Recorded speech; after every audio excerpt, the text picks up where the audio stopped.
Thank you, Dr. Opperman, for sharing your knowledge and time with us. Hello, everybody. So let's go.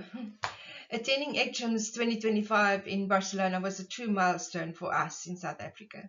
It's the first time our region took part at this scale in person. We weren't just observers this time, we were part of the conversation. So my goal today is to translate that experience into what it really means for us here back home.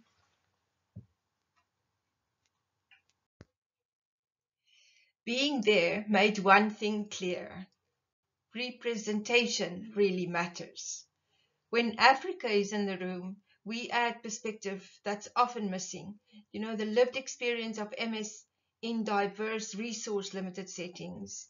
Every conversation reminded me that science and lived experience must walk hand in hand, because knowledge only has impact when it really reaches the people.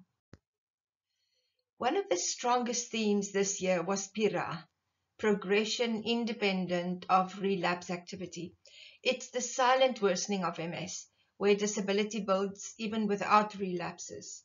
Researchers presented early evidence that certain proteins in spinal fluid might signal this progression before symptoms appear. For us, this means ongoing monitoring and open communication with our neurologists. That's really vital. Even when we feel stable, we need to have the conversation. PIRA is real and science is working on which way to detect it earlier.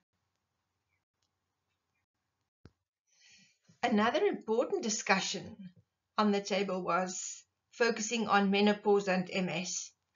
Hormonal changes may influence which systems MS affects first, and it can really raise cardiovascular risk. So it's early research, but it highlights the need for gender-aware care. So we encourage women to talk openly with both their neurologist and their GP about new symptoms or changes during this life stage. Many of us many times ask, what can we do? Diet is something that's really important to us.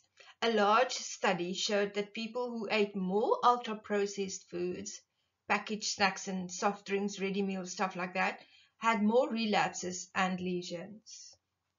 It doesn't prove cause, but it fits what we know about inflammation.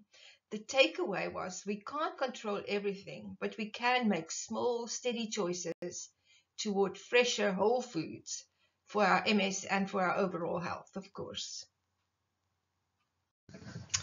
One new interesting study looked at children of people with MS and found that high ozone exposure slightly increased MS risk. It's the first consistent link between air pollution and pediatric MS. Families can't control air quality, but awareness matters. It reminds us that advocating for cleaner air and safer environment helps everybody. One of the strongest messages from ECTRIMS, and one that really resonates with us here back at home, is that MS care is about much more than medicine. It touches every part of who we are, body, mind, and spirit, and real progress happens when we nurture all three. How we move, how we rest, how we care for our emotional health, how we stay connected with others, these are all part of living well with MS. Medicine remains essential, of course, but it's only one piece of the puzzle. When we see ourselves not as passive patients, but as active partners in care, the story changes from managing illness to creating wellness. And that's the real goal, whole person health as our strongest form of progress. Understanding the basics help us read new research with more clarity and confidence. Sometimes research headlines can be very confusing, but two key ideas can help.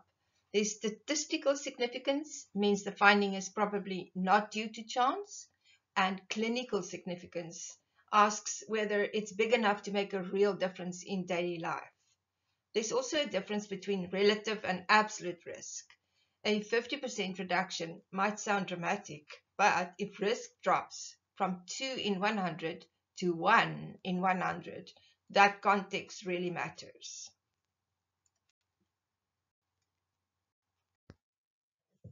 See if you can spot yourself in that picture.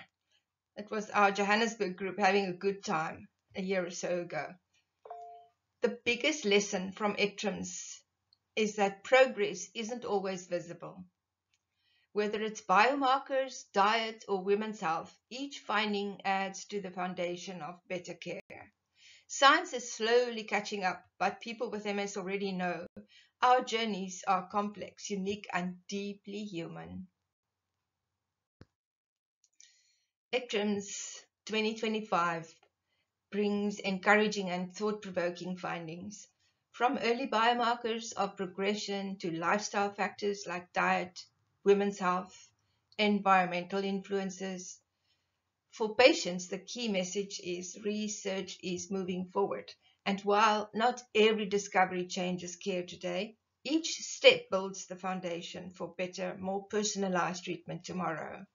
What stood out most to me is how every new discovery, whether about biomarkers, lifestyle, or women's health, connects back to our shared goal of living well with MS.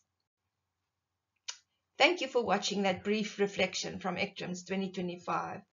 I'd love to hear what resonated most for you.